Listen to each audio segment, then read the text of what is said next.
You all know what they saw. They saw what we saw. They saw the frail elderly man who needed help getting off the stage. They're just too chicken shit to tell us about it because they accurately deduced that he could still be the Democratic nominee and they don't want to ding him up. Maybe you give Barbara a pass. Who gives a damn what this singer saw or says? But you know what? Jimmy Kimmel happens to be employed by ABC, which happens to have a rather large news organization. And he has been one of President Trump's most vocal critics. Where are you, Jimmy? On vacation? Not good enough. You can still use your thumbs to send out a tweet. You could set the record straight right now, but you won't. What happens when Joe Rogan and Megyn Kelly team up for a tag team roast, and Jimmy Kimmel winds up as the unlucky piñata? It stops resembling late-night humor and starts looking like career CPR loaded with ego-shattering jokes and truth grenades seasoned with extra heat, turning the whole thing into a three-alarm inferno where Kimmel might as well be the marshmallow getting torched. This isn't your standard celebrity spat. It's a full-blown verbal demolition derby, and Jimmy clearly misplaced his helmet. What did he say that kicked off all this chaos? Stay tuned because it's even messier than a complete Twitter blowout. Yeah, suddenly the ideology shifts because so many people are compromised by the very thing we mentioned before. The same mechanism used to steer the news media gets used to steer late-night talk shows and their monologues too. It's the identical influence since it's the same sponsors, the same groups spending the same cash on the same networks. And it leaves a mark because it impacts your income and shapes your future and your ability to keep doing the thing you love doing, hosting a talk show on a network funded by that money. Guess what? That changes you. Once upon a time in the realm of late-night TV and carefully curated sincerity, Jimmy Kimmel played Chief Jester, the guy known for beer-chugging antics and bikini bounce house skits. But now he's drifted so far that he's basically Hollywood's Dalai Lama, clutching pearls at every moral meltdown with the same hands that once applauded fart jokes. What shifted? Well, Joe Rogan and Megyn Kelly have theories, and whispering wasn't part of them. They blasted them out loud and crystal clear. Just these past 2 weeks, they held the Kennedy Center honors the other night where Joe Biden couldn't pronounce Dionne Warwick, kept calling her Diane. And he didn't know who Barry Gibb was, kept calling him Billy. You know who else received a Kennedy Center nod? You know who else? Billy Crystal. And FYI, do you know who once opened the Academy Awards in full blackface? Oh yeah, Billy Crystal. And do you know who's set to host the Academy Awards this year? Jimmy Kimmel. Do you know who has worn blackface more than once and used an exaggerated inner-city urban accent saying she needed to darn those socks? Jimmy Kimmel, as Oprah, in a fat suit, in blackface, darning socks Oprah. Now, if you're on the left, that's apparently fine. If you're on the right and dare to say, hey, people used to wear blackface and nobody lost their minds over it, you get fired. First to step in is Joe Rogan, the MMA commentator turned podcast titan and full-time wrecking ball for anything sugar-coated. And he doesn't creep into criticism, he storms in like a caffeine-amped rhino determined to flatten anything phony. To Joe, Kimmel isn't just another late-night figure. He's a leftover artifact from a time when comedy meant more than flipping cue cards stuffed with virtue. That kind of self-editing and the idea of being more empathetic is a positive thing, as long as it stays reasonable. MHMMH. But the issue with that mindset is that it keeps moving in the same direction until more and more things become off-limits and radioactive. Rogan's take isn't really about personal beef, it's more a deeper sense of letdown. Because when someone built a career on being the everyman truth-teller, watching Kimmel morph into Hollywood's moral concierge feels like discovering your favorite dive bar now serves gluten-free kale shots with. It feels like betrayal wrapped inside a laugh track. And Kimmel's evolution, or collapse, depending on your angle, plays out like a ready-made satire sketch that practically writes itself. You remember Elon Musk joking around with, "My pronouns are prosecute Fauci." Jimmy Kimmel fired back with a tweet saying, "Your pronouns are ass and hole," which, admittedly, was funny. But then, oh yeah, he really did say it. And the moment I read it, people were already scolding him. Please don't joke about pronouns. It's transphobic to joke about pronouns. They were lecturing him for even participating in a pronoun joke. Hold on. So Jimmy Kimmel was doing it too? Oh yeah, he was absolutely doing it too. The man who once rode comedy's edge like a rodeo bull now clutches a gleaming moral compass that somehow always points toward the loudest applause. And Rogan, forever chasing the real and the raw, sees the makeover coming from miles away. It's not just a shift, it's a full-scale career Botox overhaul. Nothing says, "I'm still daring," like repeating the same predictable political message wedged between jokes pre-approved by HR. Meanwhile, Rogan's universe stays messy, chaotic, sometimes bizarre but always real. A place where people can disagree without combusting into moral flames. Kimmel, on the other hand, seems swaddled in the comfort of Hollywood's safest opinions. And what Rogan sees is someone who traded his comedic grit for Instagram validation. Once spontaneous, now completely beige. Like watching a 90s punk rocker transform into a Whole Foods ambassador. Sure, he still throws jokes, but now they arrive with warnings and legal disclaimers. Comedy that once punched now reads like a corporate memo. Especially in a late-night world scrubbed spotless for the algorithm, where Rogan sees a lineup of clones delivering the same jokes, same politics, same punchlines, no risk, no edge. Turning late night into a daycare for ideologues reading cue cards while Kimmel acts as head babysitter. You've got the Sunday morning show with Stephanopoulos rolling into the Evening Academy Awards hosted by Kimmel, and ABC elevating the same blackface-loving Kimmel while, at the same time, firing Chris Harrison, the Bachelor host, for simply trying to defend a contestant on The Bachelorette who said, "Yeah, I went to this antebellum party a couple of years ago. I guess I didn't think anything was wrong with it." And all he asked was, "Are we judging her by today's standards or by older standards?" Basically asking, "Are we being too harsh on her?" Fired. Chris Harrison gets booted by ABC. Why? Because he isn't a committed leftist. Because he's not out there screaming the same terrible things about Republicans that Jimmy Kimmel does. So this is ABC signaling. Don't worry, we're allies, right? Maybe they're trying to overcorrect for their own racist past without ever admitting it. The man who once walked the comedy tightrope like a rodeo bull now grips a sparkling moral compass that magically spins toward applause. And Rogan, sniffing out authenticity like a seasoned bloodhound, detects Kimmel's rebrand instantly. It's not a shift, it's a complete career Botox job. Nothing hollers, "I'm still edgy," like repeating the same recycled political slogans tucked between jokes blessed by HR. While Rogan's world keeps its chaos, wild, messy, real, where disagreement doesn't equal combustion, Kimmel seems cocooned in Hollywood's safety blanket. Rogan sees someone who swapped comedic instinct for Instagram approval. Once unpredictable, but now totally beige. Like a punk rocker from the 90s, suddenly turning into a Whole Foods spokesperson. Yes, Kimmel still tells jokes, but now they arrive with warnings and a safety label. Humor that once struck hard, now lands like a corporate memo. And in the late-night ecosystem he occupies, a world not just sanitized but bleached and shrink-wrapped for the algorithm, Rogan sees nothing but clones recycling the same jokes, same politics, same punchlines with zero risk or bite. Late night has morphed into a daycare for ideologues gripping cue cards, and Kimmel has wound up as head babysitter whether he meant to or not. Yes, hypocrisy is alive and thriving among these sanctimonious left-leaning moralists. From Kimmel to De Niro to Stephanopoulos, they want you to think they're holier, more virtuous, more noble. But everyone knows the truth. They lie. They sin. They commit the very acts they accuse you of, the acts they publicly insist they'd never touch. Ugly acts like trying to ruin people using pretend outrage, while sparing anyone on their own side. The media loves a redemption story as long as you sing the approved tune. And Jimmy has practically stepped into the spotlight as their lead soprano. But here's where it gets interesting. While Kelly tears apart the PR strategies and pre-packaged apologies, she also reveals the actual incentive behind them. Because Billy doesn't get forgiven for being remorseful. He gets forgiven for switching teams. It's not about ethics, it's about fitting the market, where values are optional and loyalty to the narrative is mandatory. So now you've got two wildly different critiques landing on the same man. Rogan calling out the polished shell where a comedian used to stand, and Kelly highlighting the empty suit behind the media's curtain. And both hit painfully close for different reasons.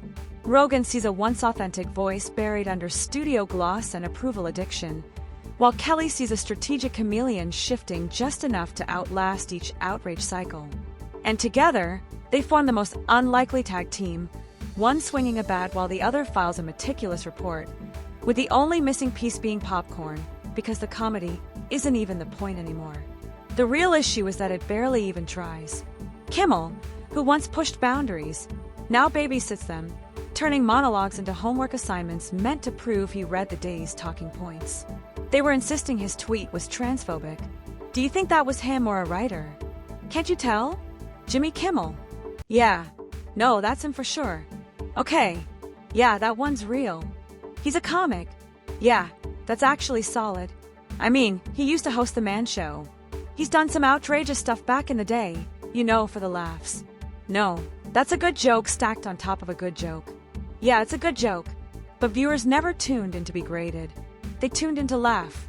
And somewhere along the way, the jokes morphed into lectures, and the punchlines transformed into mini TED Talks with applause signs. That's what Rogan and Kelly point out so sharply, the absurdity of watching a guy who once embodied irreverence now performing scripted outrage. A comedian who used to expose hypocrisy now scheduling it.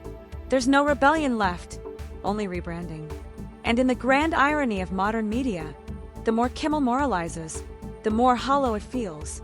Not because morality is wrong, but because his version is so blatantly manufactured. Every teary speech and neatly packaged outrage crafted for social media like a product launch. Sincerity becomes a group project. And the effect is obvious. Late-night TV has turned into an echo chamber so loud it can't hear itself.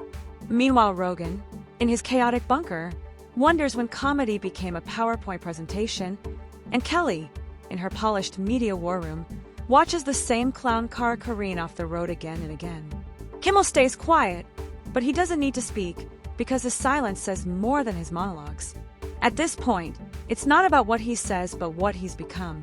A punchline without a setup, a moral compass with a brand sponsorship, a performer in a show nobody finds funny anymore. Now here's the truth, he's not even the worst.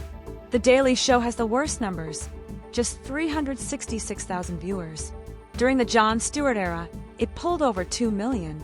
Now it's scraping by with 300,000. Seth Meyers, absolutely dreadful, not even 1 million, sitting at 778,000. For network television, free TV you get just by turning it on, that's brutal. Greg Gutfeld on cable, which people actually pay for, has more than double Seth Meyers' numbers. Jimmy Kimmel sits at 1.5 million on average, also awful. They didn't even invite him to the roast. They took one look at his whole act and labeled it exactly what it is. A sitcom without a script. A sermon with a laugh track. An empire built on irony, now selling sincerity at half price. And this is where it all starts feeling like a Netflix documentary titled The Day the Clown Cried for Ratings. Because when Joe Rogan and Megyn Kelly both drag Jimmy Kimmel through the same muddy puddle, one swinging like a blunt-force caveman philosopher and the other dissecting him like she's prepping for trial, you know something deeper is bubbling beneath the laugh track. It all comes down to one sharp equation: authenticity versus performance. Rogan thrives by being raw, unpolished, and bold enough to give PR teams nightmares, never trying to be lovable, which is exactly why people love him. Meanwhile, Kimmel has reshaped himself into something resembling a human press release. His once edgy comedic spirit. Jokes used to land like punches. Now they come wrapped in warning labels. Comedy that once cracked with impact feels more like a corporate memo.